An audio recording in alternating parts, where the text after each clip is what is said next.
September 18. புனித Joseph Cupertino. Italy நாட்டில் Naples அருகிலுள்ள குப்பெர்டினோ பகுதியில் வாழ்ந்த ஜோசப் ஃபெலிசே தெசா பிரான்செஸ்கா பனாரா பெற்றோருக்கு கிபி 1603 ஆண்டு ஜூன் 17 பிறந்தார். ஜோசப்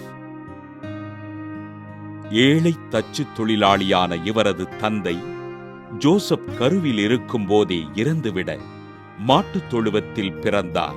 ஜோசப்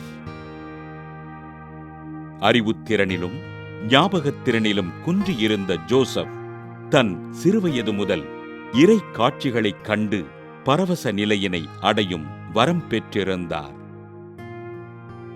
தம் பள்ளித் தோழர்களால் திறந்த வாயன் என்று கேலி செய்யப்பட்ட ஜோசப் தொடர்ந்து பரவச நிலையினை அடைந்ததால் பள்ளியிலிருந்து வெளியேற்றப்பட்டார். தன் 17வது வயதில் கப்புச்சின் சபையில் பொதுநிலை சகோதரராக சேர்ந்த ஜோசப் பரவச நிலையில் தொடர்ந்து இருந்ததால் அங்கிருந்து அனுப்பி வைக்கப்பட்டார். குருத்துவ வாழ்விற்காக ஆண்டவரிடம் அனுதினமும் ஜெபித்த ஜோசப் பிரான்சிஸ்கன் துறவு மடத்தில் சேர்ந்து கிபி 1628 ஆண்டு மார்ச் 28 குருவாக அருட்பொழிவு பெற்றார்.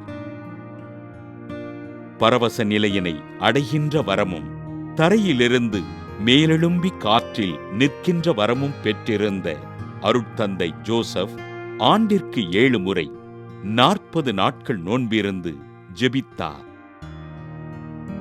திருத்தந்தை 7ஆம் அலெக்சாண்டரினால் ஒசிமோவில் இருந்த மடத்திற்கு அனுப்பி வைக்கப்பட்ட அருட்தந்தை ஜோசப் கிபி 1663 ஆண்டு செப்டம்பர் 18 விண்ணகமடைந்தார்.